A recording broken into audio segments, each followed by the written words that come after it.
I'm Mark James. Welcome to another edition of the Beech Grove Scouting Report. Conversations with Beech Grove head football coach Mark Weller. And wish we had better news to report off of last Friday night's conference game against Cardinal Ritter. The Hornets coming up short for just a second time on the season. And Coach Weller, certainly it's the same for everyone, but let's face it, Mother Nature didn't do anyone any favors Friday night. Weather conditions certainly a factor. It was a factor. You know, we really couldn't throw the ball, and, you know, that's kind of our forte on offense. But, you know, as we told the kids, you know, championship teams overcome anything. And we didn't do that. And, you know, as you look back on the game, it was really a game of missed opportunities for us. You expressed some concerns about Ritter during last week after the big emotional win the week before over Monrovia. There's always a tendency to have a little bit of an emotional letdown. Was that a factor as well? I think probably, unfortunately, you know, and we really tried to prepare our kids, you know, for what they call the trap game. You know, and of course Ritter is not necessarily an underdog in any situation. But I don't think we were as nearly as focused and as intense as we have been.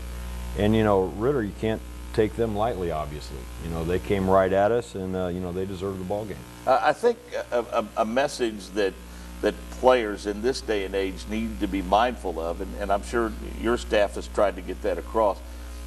There are certainly two seasons in high school football with the tournament format and everyone eligible. So I think your hope is, while certainly the conference championship is important, it's huge for a number of reasons, but you know, you have some pretty good pelts on the wall, Monrovia, Cecina, Speedway, schools like that.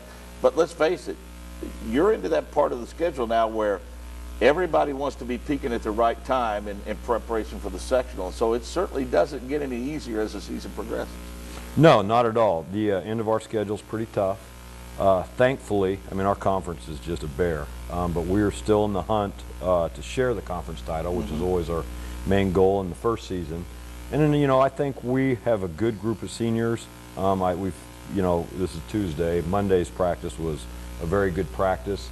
I'm confident we'll be focused and ready to go going into sectional. Well, let's delve a little deeper, if you can, just for a couple of minutes into Friday night. You talked about missed opportunities. Can you point a couple of those out? We had a number of what we consider silly penalties, you know, personal foul type of things. Turnover type of penalty, you know, 3 and outs, they're punting the ball hits the leg of one of our kids, just silly things that aren't really part of our season this year. You know, which we attribute to mental letdowns, lack of focus. We had a lot of third and shorts we didn't convert on, and, you know, and we've been able to do that all year. We didn't get one 2-point conversion. You know, if we get 2 out of, you know, our 3, we win the ball game. Right. You know, a lot of little things like that. Yeah, and oftentimes in tight ball games, those are the things that make the difference. Things like penalties and turnovers and failure to convert, especially in the special teams. You hate for those things to cost you an opportunity to win. So as you mentioned, you still stay in the conference schedule, and you have an opponent that coached by a guy who's been on patrol on the sidelines for a long time. He had a ton of success at Decatur Central High School, won a state championship at his previous stop. Tim Abel has done great things out there in Shelby County. He really has. They're very disciplined, very aggressive, have a really good running game. They throw it just enough to keep you honest. The thing that really strikes you about their team offensively, they run 28 different formations, unbalanced formations, a lot of motions, things like that to kind of try and get you out of position. They never have a penalty, you know, too many men on the line, not enough on the line, which you normally see with teams like that. They're very solid defensively, very fundamentally sound. Other than, I think, us when we play, they're by far, you know, one of the better teams in the conference.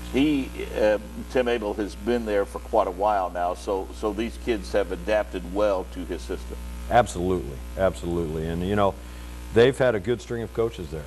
You know, Gabe Johnson earlier, and then, you know, with Coach Abel, who's, you know, you're not going to find a better coach in the state at any level. And those kids react well to him, and it's going to be a battle. Interesting transition for him to go from a school the size of Decatur Central you know, and was at New Pal for a while and had some success there, and then and landed at Triton Central. So from 4 and 5A football down to 2A football. But I've heard him. Bob Lovell does a show, folks, called Indiana Sports Talk. It airs locally on 1070 and 107.5.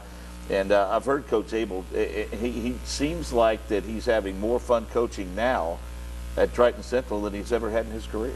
He's mentioned that on a number of occasions. I don't know if it's he doesn't feel the pressure he's had at other places. But, you know, the impressive thing about Tim is, you know, he's won at all levels. Let's talk about your football team just a little bit. You said Monday was a very good practice. And with the struggles that we had here in football a year ago, as we talked about last week, you have to handle winning and you have to handle losing as well. Was there some, I guess, in trepidation as you and the staff took the field on Monday? In the back of your mind, you're wondering, okay, now what group of seniors do we have? What kind of leaders do we have? Or was there a little hesitancy in terms of being too fired up about Monday? And how quickly did those concerns go away? You know, we had a long talk Saturday. And honestly, with this group, best senior group I've had, it's always in the back of your mind. But I was confident these kids would react well.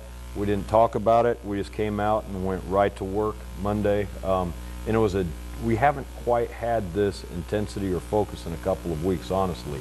And really proud of our kids, you know, of how they reacted so far. And they are poised to have one of the best seasons Beach Grove football has had in quite some time. Are they mindful of that? I think they are.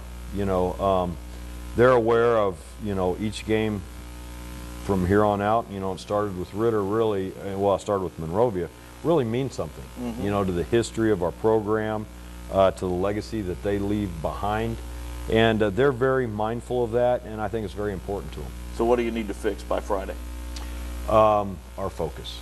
Our focus. You know, you can look at little things execution-wise, but it all leads to our focus and being hungry. Well, believe it or not, this coming Sunday, the 11th, they're going to get together at IHSAA headquarters and they're going to draw up the sectional pairings. Let's talk a little bit about some of the teams that folks can expect to see us aligned with in our sectionals we play in the 4A postseason. I would say going in, obviously, New Pal is the front runner. You know, they're loaded this year, had a great season last year. You know, they're going to be a handful. Other than that, you know, I think it's going to be wide open. You know, a lot of very similar teams. You know, Doug Armstrong at Mount Vernon, you know, has his team rolling. I think they're a younger group of kids. Everybody's very similar. Greenfield Central is having one of their better years they've had, you know. Pendleton Heights is the usual Pendleton Heights team, you know, with the consolidation of Muncie. You know, they're going to have, you know, athletes there. It's a wide open sectional. Yeah, I've had people suggest to me that one of the reasons that we've had the success that we've had here at Beech Grove is maybe because our conference is down a little bit this year. I would invite them to come and play our schedule. Absolutely, absolutely. There are no easy ones in this conference. And, you know, they say, you know, it's down. Well, we're not going to have probably a walk-away state champion, you know, from our conference. You know, last few years, you know, we've had two guys in the, you know, in Lucas Oil. You know, we may not have that, but down years are still good years for most teams with the guys we have in the conference. Well, and not only, you know, Cardinal Ritter, but Cena's been there, Speedway's been there, Monrovia's been there. I mean, folks, you know, it's a meat grinder of a schedule. There's no question about it. And I prefer to think of it as not the rest of the pack falling back to us. I'm proud of the way our kids have stepped up. Really have. And game in, game out, you know, talking to some of the press around, and the thing I really gauge it by are the coaches. You know, the marked improvement of our team and the marked improvement of our kids and the strength of our kids. You know, the way our coaches in our conference talk about our kids, that's really telling to me. Before we let you go, I happened to be out in the back parking lot one day last week, and a couple of guys got out of a car and started walking over to the practice field. Did somebody get a game ball last week? Yeah, the Colts Taco Bell, we're the Colts Taco Bell team of the week. which was a huge honor for our kids. Sure. And received the game ball for the week, from the Colts, and it was a tremendous honor for our kids. You're going to have a lot of friends because I think you get to take somebody with you. I think something like that's coming up, yeah. Well, listen, good luck Friday night. Let's get back on the winning track against Triton Central. Thanks, Mark. That's Mark Weller, head football coach here at Beech Grove High School. That's another edition of the Scouting Report. Next week, not only will we recap the game against Triton Central, we'll preview next Friday night's matchup against the Mooresville Pioneers, and we'll have a recap and let you know how the pairings came out for the Class 4A sectional for the Beech Grove Hornets. For Mark Weller, Wiley Kraft, who handles production for our show, I'm Mark James. So long for now.